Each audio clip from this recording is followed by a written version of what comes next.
ஆண்களை விழுங்கும் பிசாசு. சீதாராமன் தன் தம்பியை தேடிக்கிட்டு இருந்தான். அப்போ அங்கு வந்தவர்களிடம் என் தம்பி கோபியை யாரது பாத்தீங்களா என்று கேட்டான். அதற்கு அவர்கள் ஏனப்பா சீதாராமா உன் தம்பி ஊர் எல்லையில் இருக்கிற பேய் பங்களாக்கு போயிட்டானா என்று கேட்டார்கள். சீதாராமன் தெரியலையே அண்ணே மாடு மேய்க்க போனவன் மாடு வந்துருச்சு ஆனா அவனை இன்னும் காணும். அங்க இருந்தவங்க அப்போ இது அந்த பிசாசோட வேலையா தான் இருக்கும். உன் நல்லதுக்கு தான் சொல்றோம் நீ அந்த பிசாசு இருக்கிற இடத்துக்கு போயிடாத என்று கூறினார்கள். யாரது என் கூட வந்தீங்கன்னா என் தம்பியை அந்த பிசாசு கிட்ட இருந்து காப்பாத்தலாம் என்று சீதாராமன் சொன்னான். அதுக்கு அவர்கள் உயிரை பணயம் வச்சு யாரு அங்க வருவா? பேசாம நாங்க சொல்றத கேட்டு நீயும் அங்க போகாம இரு உன்னையும் அந்த பிசாசு விட்டு வைக்காது என்று கூறினார்கள். என் தம்பியை நான் எப்படியாவது காப்பாற்றுவேன். எனக்கு பயம் இல்லை என்று கூறிவிட்டு சீதாராமன் அவனுடைய தம்பியை காப்பாற்றுவதற்கு அந்த பிசாசோட தோட்டத்துக்கு சென்றான். அந்த தோட்டத்துக்கு சென்ற பிறகு பயங்கரமான கேட்டது. சீதாராமன் பயந்துகிட்டே கோபி கோபி என்று கூப்பிட்டான். அப்போது ஒரு பிசாசு அவன் முன்னாடி வந்து அவன்கிட்ட என்னடா இது இன்னைக்கு என்னோட நாள் ரொம்ப நல்லா இருக்குதே. இன்னும் ஒரு வாரத்துக்கு சாப்பிடவே வேண்டாம்னுல நினைச்சேன் அதுக்குள்ள இன்னொருத்தன் வந்துட்டனே என்று கூறியது.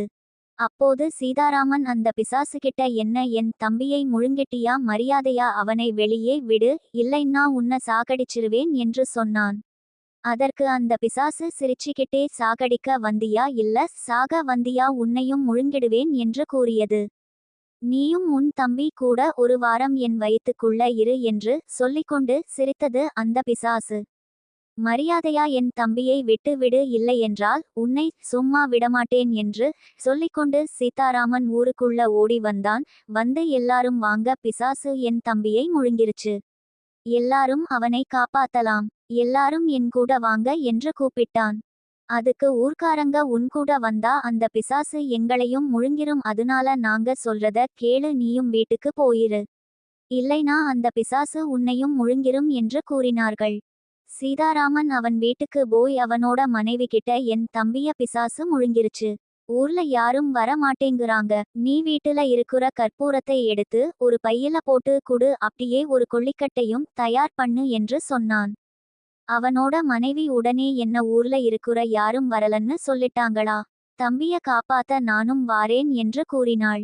நீ வராதமா? தம்பியுடன் சேர்ந்து என் உயிரும் போய்விட்டது என்றால் குழந்தைகளை நீ தான் பார்த்து கொள்ள வேண்டும் என்று கூறினான். அவன் மனைவி எனக்கு ஒன்னும் பயம் இல்ல.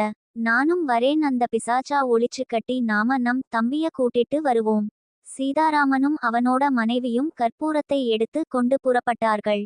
அந்த பிசாசுகிட்ட 2 பேரும் போனதும் அந்த பிசாசு என் அதிர்ஷ்டத்தை என்னவென்று சொல்ல இந்த அமாவாசைக்கு என்னோட ஜாதகம் மாறிப்போச்சு. நேத்து நீ என்கிட்ட இருந்து தப்பிச்சிட்டனு பார்த்தா இன்னைக்கு நீ இன்னொரு ஆளையும் கூட்டிட்டு வந்திருக்க. அதிர்ஷ்டம்னா இதுதான் என்று கூறியது.